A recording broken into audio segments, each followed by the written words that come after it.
Hi అండి, అందరికీ. మనం పలావ్ చేసుకుందాం. ముందు కడాయి పెట్టుకొని కడాయిలో 2 స్పూన్లు ఆయిల్ వేసుకొని దానిలో లవంగాలు, బిర్యానీ ఆకు అవన్నీ వేసేసుకోవాలి. చిన్నవి వేసేసుకోవాలి.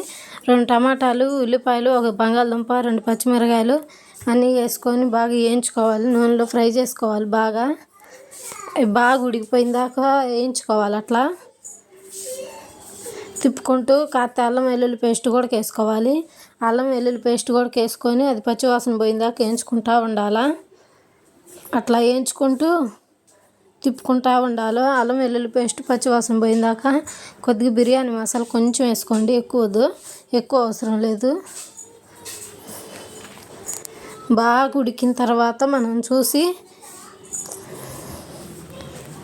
వాటర్ పోసుకోవాలి. మనం ఏ గ్లాస్తో బియ్యం గోల్చుకుంటామో గ్లాస్ బియ్యం అయితే గ్లాసున్నర నీళ్ళు, అట్లా దేంతో గోల్చుకుంటే బియ్యం అదే డబ్బాతో వాటర్ కూడా యాడ్ చేసుకోవాలి. 2 డబ్బాలు బియ్యం అనుకో 3 డబ్బాలు నీళ్ళు పోసుకోవాలి. 1కి 1.5 నీళ్ళు పోసుకోవాలి. ఉప్పు కూడా కొంచెం వేసుకోవాలా. బాగా ఇలా తెరలనివ్వాలా. మనం రైస్ ముందుగానే నానబెట్టుకోవాలి. నేను కరివేపాకు, కొత్తిమీర, పుదీనాకాయ మర్చిపోయినా ముందు నూనెలో వేయటం, అందుకని చెప్పి ఇప్పుడు ఎసుట్లో వేసేసుకుంటున్నా. పుదీనాకు, కొత్తిమీర, కరివేపాకు 3 వేసుకోవాలి. అప్పుడే పలావ్ బాగా టేస్ట్గా ఉంటుంది. సూపర్ ఉంటుంది పలావ్. టేస్ట్ వస్తుంది. మంచి వాసన గుమగుమలాడిపోతుంది. వేసి కలుపుకొని మూత పెట్టుకొని ఒక 5 నిమిషాలు వాటర్ని తెరలనివ్వాలట.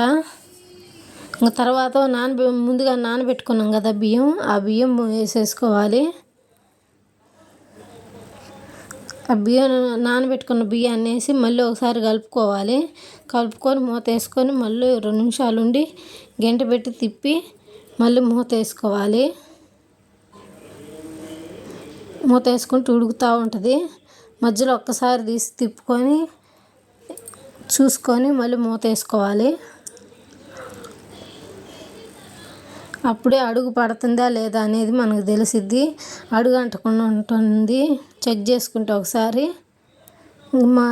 సిమ్లో పెట్టుకొని మగ్గించుకోవాలి. సిమ్లో పెట్టేసుకొని మూత తీయకుండా ఉంచుకోవాలి.